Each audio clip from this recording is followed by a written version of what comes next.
So, good afternoon, everybody. I am Georgeline Jaca, an affiliate faculty of the Salle Institute of Governance, and I am here to present to you the working policy note entitled Safeguarding the Elections Policy Recommendations in Fighting Disinformation and Misinformation on Social Media Outlets.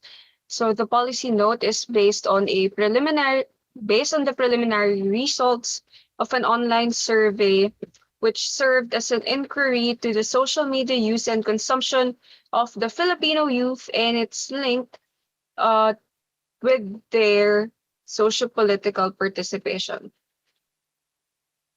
So before I present the preliminary results of the survey, allow me to discuss the rationale behind the study. So the Philippines is not just the social media capital of the world, it is also patient zero when it comes to fake news and false information. So in 2021, according to We Are Social, approximately 8 million Filipinos, or 80.7% of the total population, are active social media users. So the rapid increase in social media consumption has reimagined advertising, including political campaigning and and as well as the spread of political propaganda. So social media platforms have been teeming with pages, groups, posts, and even people positioning as alternative sources of information since the 2016 presidential elections. Additionally, the flow of information and communication has been relatively less guarded, more direct, and more sensationalized, which poses a serious hazard to users without the necessary third-party filtering, fact-checking, or editorial judgment. Case in point, the Philippines being labeled as patient zero of disinformation implies the magnitude of the issues and the consequent effects on the upcoming 2022 national elections. With the anticipated elections drawing near, alongside the affirmation web of issues surrounding internet use, it is timely and relevant to examine and understand how exposure to news and information on social media outlets shapes one's civic and political participation. So, who were surveyed and how were they sampled? So, our use of the term Filipino youth follows the definition of COMELEC. So, the respondents consist of millennials and Gen Z aged 18 to 39 years old. The online survey ran for 2 months from the first week of November up until the end of December 2021. So, reverse sampling was employed in reaching potential respondents in NCR and Calabarzon. In cleaning and organizing the data, we employed raking method or inverted proportional sampling. Only completed survey questionnaires accomplished by qualified respondents were deemed valid for analysis. In the end, 327 completed questionnaires were used for this study. So now for the key findings. So this may no longer come as a surprise. Almost all of the respondents said that they encounter false information or fake news on social media platforms on a daily basis. So 93.27% of the respondents said that they encounter fake news on social media platforms daily. Um, Posts made by celebrities, influencers, or political bloggers was the most identified type of false information or fake news encountered on social media platforms. So this is followed by the post made or shared by elected officials or by candidates or by their teams, parties, or supporters, and then followed by those shared or posted by unverified or unknown accounts. And then news outlets and government agencies were the least source of fake news or false information identified by the respondents. Regardless, the numbers are significant or the percentages are significant. Do note that this is a multiple response item, hence the total does not equal to 100. Additionally, 85.93% of the respondents are confident in their ability in recognizing or distinguishing false information from legitimate verifiable news. So when asked what signs do they look for in categorizing a particular post to be fake or false, so the top answers are questionable or missing source, Generally, the post has a poor editing, grammar, and layout. It is usually too exaggerated and too good to be true, and it is usually teeming with the author's opinion. So additionally, the respondents were asked what they do when they encounter fake news or false information online, and most of them said that they avoid sharing fake news and automatically fact checks the suspicious information they encounter online. So reporting the post and the page or the poster comes in third when asked. So next, the Filipino youth are ambivalent in trusting what they read, hear, or watch on the internet. So accessing the internet to know about the news and current events came in fourth as the main reason why the respondents go online. So the proliferation of false information or fake news across social media platforms made the surveyed Filipino youth to be critical of the information they consume. So 57.05% are neutral when asked to assess their overall trust in the information they encounter in cyberspace. So given such ambivalence, the potential of social media use and consumption may not show a strong effect on the youth's electoral participation. This will be further discussed later on. So as shown in the table here, most of the respondents are neutral when asked of their level of trust to the things posts they read, hear, or watch on the internet.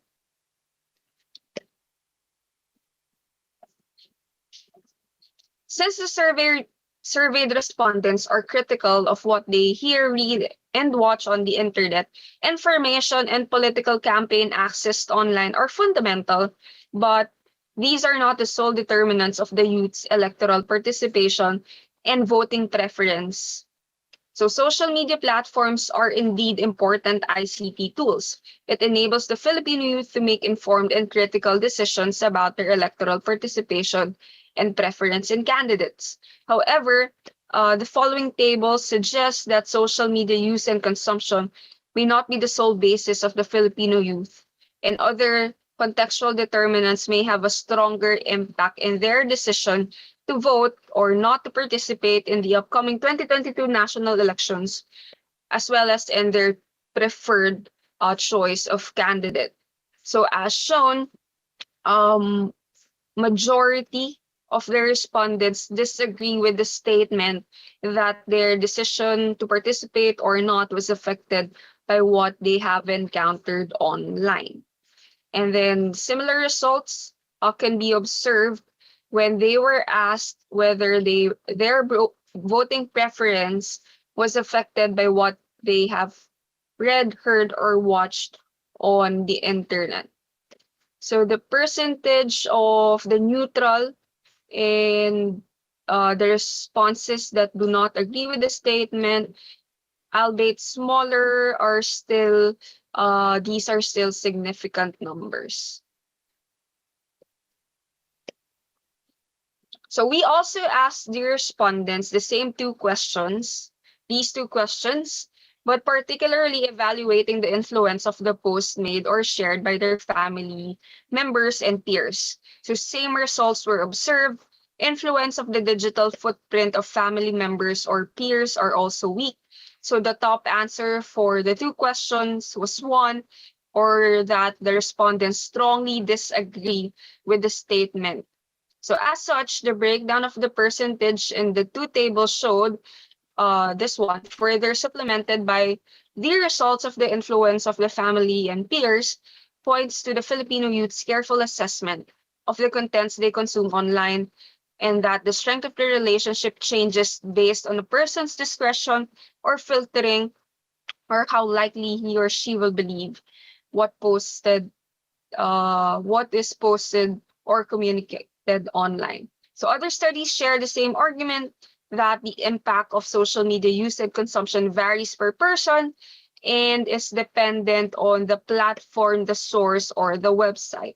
So had the respondents been an older population who are arguably more prone and vulnerable to false information, results of the study may very well be different.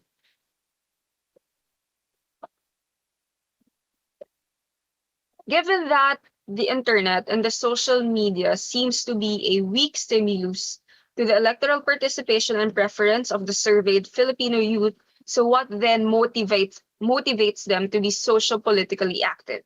So the current political and socio-economic conditions of the country, seem to be the main motivation of the Filipino youth in their eagerness to participate in the upcoming 2022 national elections. So 97.99%, or almost all of the respondents, said that they will be participating in the upcoming May 2022 elections. So although a small percentage, those who were registered but chose not to participate in the upcoming elections, said that they feel like their vote would not matter or would not have any significant change. So those who said that they would be voting had various reasons when asked for their motivation.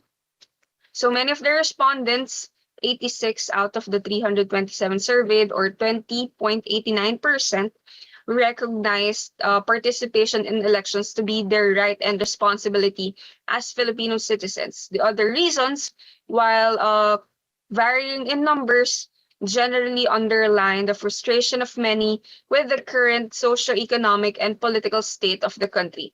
Particularly mentioned was the handling of the pandemic, among the other shortcomings of the current administration. Hence, the Filipino youth's strong desire for better governance and change. So apart from the elections, many of the surveyed participants are not active in other forms of social political participation. So 42.51% said that they have not participated in any other social political activity aside from elections. So the modes of participation are limited, and their activeness online and through voting do not immediately translate to other social political participation. So those who said yes, that they are active social politically, said that they attended workshops, online forums, seminars, took part in outreach or immersion programs, and contributed to donation drives, lobbying legislation and ordinances at the city or even at the barangay level, together with joining rallies and protests, are the least types of social civic activity attended by the surveyed youth. So, as debated in the literature, information availability does not necessarily guarantee increased participation. Instead, there is a need to understand how people consume news and information online. So the information gained can either persuade or discourage participation depending on how it strengthens or weakens one's political efficacy. So the study also looked into the political efficacy of the surveyed Filipino youth. So I will first show external political efficacy, which refers to an individual structural evaluation of politics. Simply, it is the beliefs and perception and the responsiveness of government authorities and institutions to citizens' demands. So aligned with the top motivations for electoral participation. So most of the survey respondents have weak external political efficacy, or they have a poor assessment of the government's response to citizen demands. So as shown in Table 4, the average external political efficacy is only at 2.05, with 5 being the highest possible assessment. So the modal response is one which implies strong dissatisfaction among the surveyed Filipino youth. So only in the efficacy assessment item number 3, or Filipinos have basic necessities, that's the only item that received a relatively higher average. And throughout, across the different efficacy assessments, the average and the modal response fall between 1 and 2, which denotes dissatisfaction. So internal efficacy, on the other hand, measures an individual's evaluation of his or her own competence to participate in politics. So this can be strengthened through the additional information acquired by individuals, So increased political awareness can also boost rather a person's belief that he or she can influence political outcomes. So the results of the survey uh, points to an unclear internal political efficacy of the surveyed youth. So scores in the individual assessments do not only vary but are also contradicting. So for example, while many respondents believe that the government does not pay attention to ordinary citizens, the surveyed respondents also said that they believe that they have a say on government affairs. So an in-depth and focused assessment on internal political efficacy is recommended.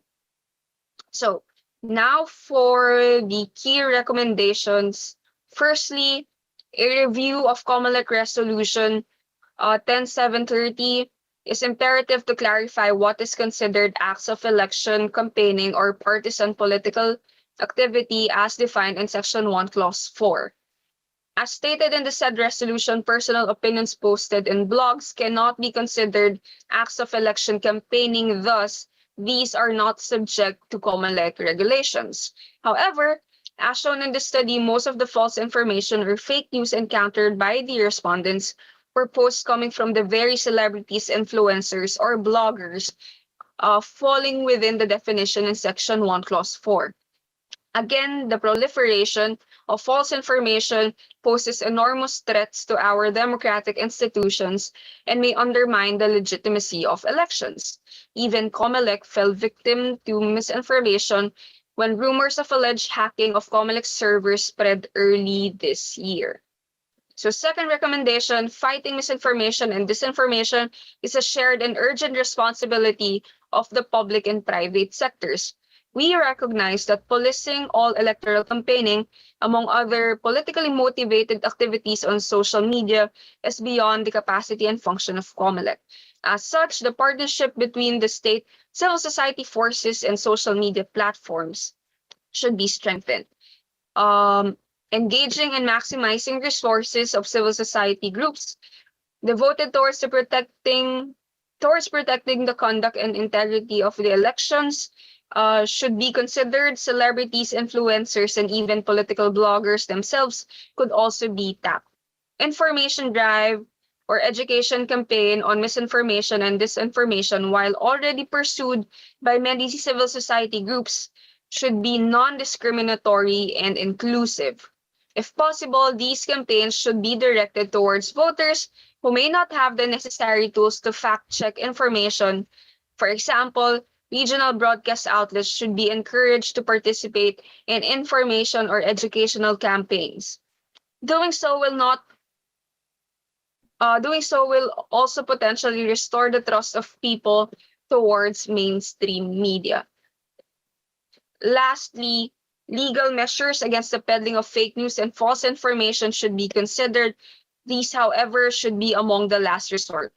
Although controversial, many states have passed laws that criminalize the peddling of fake news and false information. The Philippines, for one, sanctioned perpetuating of false and alarming information under the Bayanihan Act passed to fight COVID-19. So legal measures against the peddling of false information should be least intrusive.